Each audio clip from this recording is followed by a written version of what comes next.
How could you, as a reporter, not find this to be a delicious story? The male feminist caught in a grope. So slowly, as the foreign press ate the Canadian media party's lunch on this, as they have so many times with Trudeau, a few Canadian reporters summoned the courage to put a question to their precious leader. But it was just stranger and stranger. Here's someone putting a question to Trudeau, while Ralph Goodale, the only grown-up in the party, strains to listen. I remember that day in Creston well. It was a foundation, Avalanche Foundation event to support avalanche safety. I had a good day that day. I don't remember any negative interactions that day at all. No negative interactions. He's using that computer line again, eh? At least none that he can remember. Well, then why did he apologize at the time if there was no negative interactions? But the story kept going. And yesterday, Trudeau was asked about it again, and he changed his story again. Not good. Here, take a look. You have had a zero-tolerance policy when it comes to allegations of sexual misconduct within your party. There are serious allegations against you right now. Why not call an independent investigation and put this story to rest? All right, good question. Fair question. Trudeau has had investigations of his other staff and MPs, so why not for himself? Here's the answer, but it's a non-answer.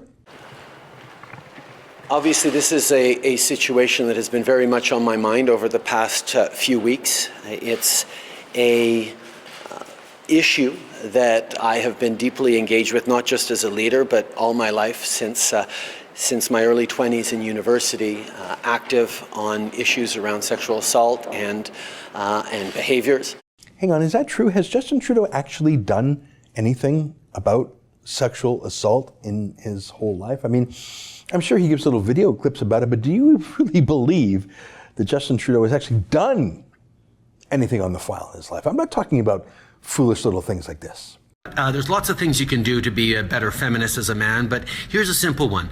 Don't interrupt women. I really think that's what Trudeau is thinking about when he says he's been an activist against sexual violence, truly. Of course, he doesn't mean it. Maternal love is the love that's going to change the future of mankind. So we'd like you to look we like to say people kind, not necessarily mankind. Anyway, back to his ramble yesterday. I've been reflecting very carefully on what I remember from that incident almost 20 years ago. And again, I am confident that I did not act inappropriately. Well, if you didn't act inappropriately, why did you apologize? The woman in question said she was handled by Trudeau, as in touched, groped, manhandled, people handled, as Trudeau might say. It wasn't just words like, hey baby, did I mention Pierre Trudeau is my father and I'm rich? It was handsy, groping, molesting, and he conceded that point in an apology. But look at this classic Trudeau move, to blame the rest of us, to scold the rest of us, because he's never wrong personally.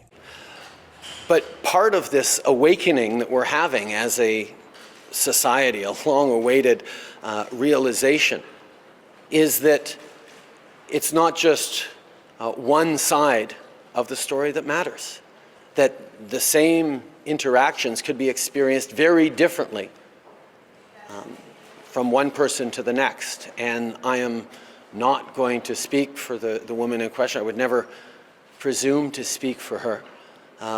But I know that there is an awful lot of reflection to be had as we move forward as a society on how people perceive different interactions. Hang on, we, the rest of us, as a society, have to come to terms with things? That's an excerpt from my daily TV show, The Ezra Levant Show. Normally it's behind a paywall, but I thought you'd like this video, so we put it on YouTube. If you want to subscribe to watch the daily show every day, including always 2 interviews a day, and I read my hate mail, just click on this screen and become a premium member.